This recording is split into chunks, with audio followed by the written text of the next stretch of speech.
നമസ്കാരം. ഏവർക്കും pre market റിപ്പോർട്ട്സുകളിലേക്ക് സ്വാഗതം. ഇന്ന് ഏപ്രിൽ 1, 2026 ബുധൻ.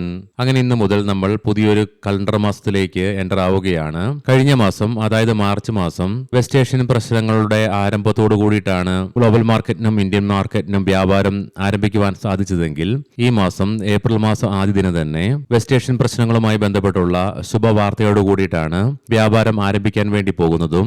അവയെക്കുറിച്ചൊക്കെ വിശദമായി തന്നെ നമുക്ക് ഈ വീഡിയോയിൽ പരിശോധിക്കാം. ഇന്ന് മുതൽ നിഫ്റ്റിയുടെ പുതിയ വീക്കിലി മന്ത്ലി കോൺട്രാക്ട്സുകളിലേക്കൊക്കെ ഏകദേശം ഓപ്പൺ ഇൻട്രസ്റ്റുകളൊക്കെ ക്രിയേറ്റ് ചെയ്യപ്പെടുകയും ചെയ്യും. ഇന്നലെ ഇന്ത്യൻ സമയം വൈകുന്നേരം വരെ വെസ്റ്റ് ഏഷ്യൻ പ്രശ്നങ്ങൾ രൂക്ഷമാകുന്ന കാഴ്ചകളാണ് കാണുവാനായിട്ടും സാധിച്ചിരുന്നത്. മാത്രമല്ല, ഇറാന്റെ ഭാഗത്ത് നിന്നും യുഎസിലെ പ്രധാനപ്പെട്ട ടെക് ഫേംസ് ആയ ആപ്പിൾ, ഗൂഗിൾ, മെറ്റ തുടങ്ങിയവയുടെ മുകളിൽ തങ്ങൾ ശക്തമായ ആക്രമണം നടത്തുമെന്നുള്ള മുന്നറിയിപ്പും വന്നു. മാത്രമല്ല, മിഡിൽ ഈസ്റ്റിന് മുകളിലുള്ള ആക്രമണവും ഇറാൻ ശക്തമാക്കുന്ന കാഴ്ചകളാണ് കാണുവാൻ സാധിച്ചതെങ്കിൽ ഇന്നലെ രാത്രിയോടുകൂടി ഹോർമോസ് കടലിടുക്ക് വലിയ തോതിൽ അടച്ചിട്ടിരിക്കുകയാണെങ്കിൽ പോലും ഇറാനെതിരായ സൈനിക നടപടി അവസാനിപ്പിക്കാൻ തയ്യാറാണെന്ന് യുഎസ് പ്രസിഡന്റ് ഡൊണാൾഡ് ട്രംപ് തന്റെ സഹായികളോട് പറഞ്ഞതായിട്ട് വാൾസ്ട്രീറ്റ് ജേണൽ റിപ്പോർട്ട് ചെയ്യുകയുണ്ടായി. ഇറാൻ യുദ്ധം ഉടൻ അവസാനിപ്പിക്കുമെന്ന് ട്രംപ് പറഞ്ഞതിനെ തുടർന്ന് യുഎസ് വെസ്റ്റ് ഏഷ്യൻ പ്രശ്നങ്ങളിൽ നിന്നും പുറത്തുകടക്കാനുള്ള സൂചനകൾ നൽകുകയും ചെയ്തു.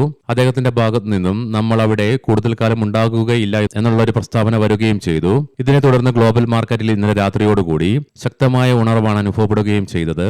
എന്നാൽ അതേസമയം യുഎസുമായിട്ടുള്ള യുദ്ധം അവസാനിപ്പിക്കുവാൻ ആവശ്യമായ ഇച്ഛാശക്തി ഉണ്ടെന്ന് ഇറാൻ പറയുകയും ചെയ്തു. എന്നാൽ ഭാവിയിലെ ആക്രമണങ്ങൾക്കെതിരെ ഉറപ്പ് ഇറാൻ ആവശ്യപ്പെടുകയും ചെയ്തു. ഇതിനെ തുടർന്നാണ് ഇന്നലെ പാതിരാത്രിയോടുകൂടി വീണ്ടും ഗ്ലോബൽ മാർക്കറ്റിൽ അതിശക്തമായ ഉയർച്ചയും രേഖപ്പെടുത്തിയത്. എങ്കിലും നമ്മൾ ഒരു കാര്യം മനസ്സിൽ വെക്കേണ്ടതായിട്ടുണ്ട്. ഏകദേശം 1.5 ആഴ്ചയ്ക്ക് മുന്നേ യുഎസ് പ്രസിഡന്റ് ഭാഗത്ത് നിന്നും ക്രൂഡ് ഓയിലിന്റെ വിലയിൽ അതിശക്തമായ ഉയർച്ച വന്നപ്പോൾ ഇതുപോലെ തന്നെ വെസ്റ്റ് ഏഷ്യൻ പ്രശ്നങ്ങൾക്ക് ഒരു അവസാനം വരുമെന്നുള്ള നേരിയ സൂചനകൾ അദ്ദേഹം നൽകിയതിനെ തുടർന്ന് ബ്രെന്റ് ക്രൂഡിന്റെയും ക്രൂഡ് ഓയിലിന്റെ വിലയിൽ ശക്തമായ ഇടിവ് രേഖപ്പെടുത്തിയതിനെ തുടർന്ന് ഗ്ലോബൽ മാർക്കറ്റിന് എന്ന പോലെ തന്നെ ഇന്ത്യൻ മാർക്കറ്റിനും 2 ട്രേഡിംഗ് സെഷനുകളിൽ അതിശക്തമായ നേട്ടം കൈവരിക്കുവാൻ സാധിച്ചു. വീണ്ടും ഗ്ലോബൽ മാർക്കറ്റും ഇന്ത്യൻ മാർക്കറ്റും പഴയപടിയിലേക്ക് തിരിച്ചു പോവുകയും ചെയ്തു.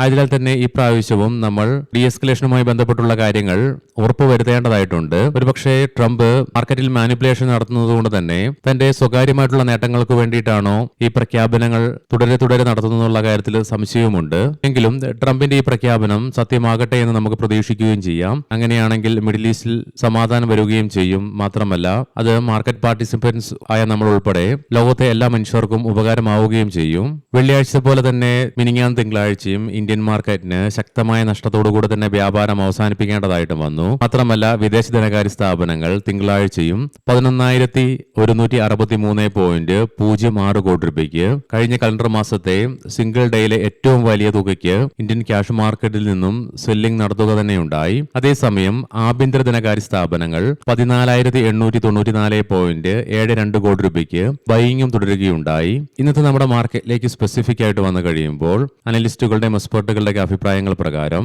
ഇന്നലെ രാത്രിയോടുകൂടി വെസ്റ്റ് ഏഷ്യൻ പ്രശ്നങ്ങളുടെ ഡീഎസ്കലേഷനുമായി ബന്ധപ്പെട്ടുള്ള പ്രതീക്ഷകൾ വന്നതിനെ തുടർന്ന് ഗ്ലോബൽ മാർക്കറ്റിൽ മാത്രമല്ല ഇന്ത്യയുടെ ഗിഫ്റ്റ് നിഫ്റ്റിയിലും ശക്തമായ ഉയർച്ച തന്നെയാണ് അനുഭവപ്പെടുന്നത്.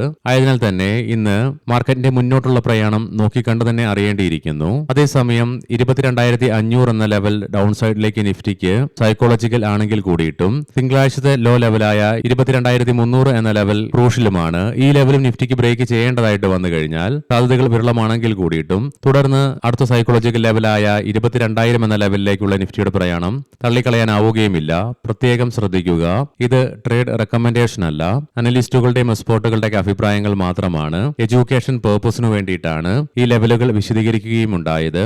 തിങ്കളാഴ്ച നമ്മുടെ മാർക്കറ്റ് അടച്ചതിന് ശേഷം വൈകുന്നേരം 4 മണിയോടുകൂടി ഇന്ത്യയിൽ നിന്നും ഫെബ്രുവരി മാസത്തെ ഇൻഡസ്ട്രിയൽ പ്രൊഡക്ഷൻ ഡാറ്റയുടെ റിലീസ് ഉണ്ടായിരുന്നു. 4.2% എന്ന മാർക്കറ്റ് എക്സ്പെക്ടേഷനെ ബീറ്റ് ചെയ്തുകൊണ്ട് ജനുവരിയിലെ 5.1% നിന്നും ഫെബ്രുവരിയിൽ 5.2% ഉയർന്ന തോതിലാണ് റിപ്പോർട്ട് ചെയ്യപ്പെടുകയും ഉണ്ടായത്. അതേസമയം തന്നെ റിപ്പോർട്ട് ചെയ്യപ്പെട്ട ഫെബ്രുവരി മാസത്തിൽ തന്നെ മാനുഫാക്ചറിംഗ് പ്രൊഡക്ഷൻ ഡാറ്റയിലും 6% ഉയർച്ച രേഖപ്പെടുത്തിക്കൊണ്ട് മികച്ച ഡാറ്റ തന്നെയാണ് റിലീസ് ചെയ്യപ്പെടുകയും ഉണ്ടായത്. ഇന്ന് ഇന്ത്യയിൽ നിന്നും പ്രധാനപ്പെട്ട മാക്രോ ഇക്കണോമിക് ഡാറ്റകളുടെ റിലീസ് ഒന്നു തന്നെയില്ല. അതേസമയം പ്രധാനപ്പെട്ട ഗ്ലോബൽ ഇവന്റുകളിൽ രാവിലെ 5:20 ജപ്പാനിൽ നിന്നും Q1 തക്കാൻ ലാർജ് മാനുഫാക്ചേഴ്സ് ഇൻഡെക്സ് ഡാറ്റയുടെ റിലീസ് ഉണ്ട്. രാവിലെ 7:15 ചൈനയിൽ നിന്നും മാർച്ച് മാസത്തെ റേറ്റിംഗ് ഡോഗ് മാനുഫാക്ചറിംഗ് PMI ഡാറ്റയുടെ റിലീസും നടക്കാനിരിക്കുന്നു. പിന്നീട് വൈകുന്നേരം നമ്മുടെ മാർക്കറ്റ് അടച്ചതിന് ശേഷം 6 മണിയോടുകൂടി US നിന്നും ഫെബ്രുവരി മാസത്തെ മന്ത് ഓൺ മന്ത് ബേസിസിലുള്ള റീറ്റെയിൽ സെയിൽസ് ഡാറ്റയുടെ റിസൾട്ട് ഉണ്ട്. തുടർന്ന് രാത്രി 7:30 തന്നെ മാർച്ച് മാസത്തെ ISM മാനുഫാക്ചറിംഗ് PMI ഡാറ്റയുടെ റിലീസും നടക്കാനിരിക്കുന്നു. ലീഡിംഗ് ആയ എല്ലാ ADR സ്റ്റോക്സുകൾക്കും നേട്ടത്തോടുകൂടി തന്നെ വ്യാപാരം അവസാനിപ്പിക്കുവാനുമായി ഇൻഫോസിസ് ADRന് 2%, വിപ്രോ ADRന് 2.5%, ICIC ബാങ്ക് ADRന് 2.25%, HDFC ബാങ്ക് ADRന് 3.5%, ഡോക്ടർ റെഡ്ഡീസ് ADRന് 3%, ആക്സിസ് ബാങ്ക് ADRന് 0.5% നേട്ടത്തോടുകൂടി തന്നെ വ്യാപാരം അവസാനിപ്പിക്കുവാനുമായി ഇനി നമുക്ക് ഗ്ലോബൽ മാർക്കറ്റുകൾ പരിശോധിക്കാം. ഇന്നലെ വെസ്റ്റ് ഏഷ്യൻ പ്രശ്നങ്ങളിൽ ഉടലെടുത്ത ഡീഎസ്കലേഷനുള്ള സാധ്യതകളെ തുടർന്ന് യുഎസിലെ ഡോ ജോൺസ് ഫ്യൂച്ചറിന് 1125 പോയിന്റുകൾ കയറിയ നേട്ടം കൈവരിക്കുവാനുമായി മാത്രമല്ല S&P 500ന് 2.91%, നാസ്ഡാക്കിന് 3.83% നേട്ടത്തോടുകൂടി തന്നെ വ്യാപാരം അവസാനിപ്പിക്കുവാനുമായി യൂറോപ്യൻ മാർക്കറ്റ്സിൽ UK, ഫ്രാൻസ്, ജർമ്മൻ മാർക്കറ്റുകൾക്ക് 0.5% നേട്ടത്തോടുകൂടി തന്നെ വ്യാപാരം അവസാനിപ്പിക്കുവാനുമായി നിഫ്റ്റിയിലും 447 പോയിന്റുകളുടെ അഥവാ 2% ഉയർച്ചയാണ് റിഫ്ലക്ട് ആകുന്നതും. ആയതിനാൽ തന്നെ ഇന്ന് നമ്മുടെ മാർക്കറ്റിലും ശക്തമായ ഒരു ഗ്യാപ്പ് അപ്പ് ഓപ്പണിംഗ് ആണ് എക്സ്പെക്ട് ചെയ്യുവാനായിട്ടും സാധിക്കുക.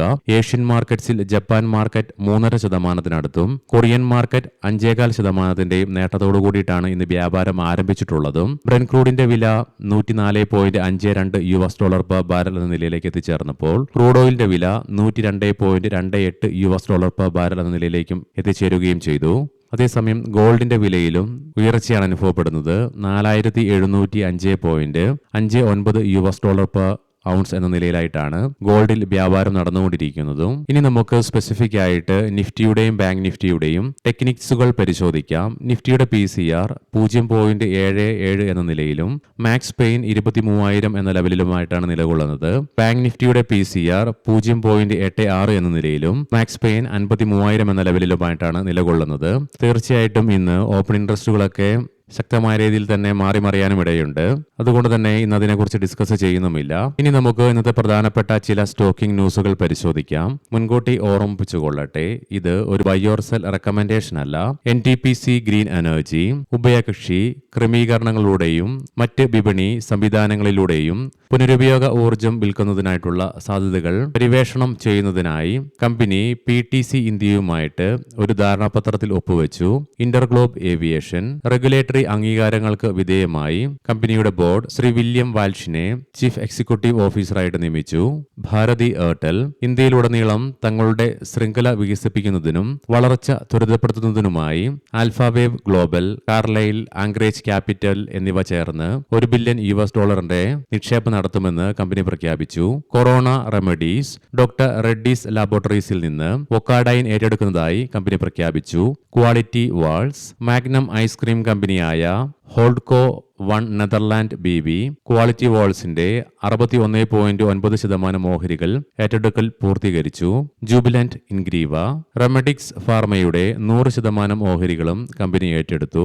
പേസ് ഡിജിടെക് NTPCയിൽ നിന്നും $494.5 കോടി ഒരു ഓർഡർ കമ്പനിക്ക് ലഭിച്ചു.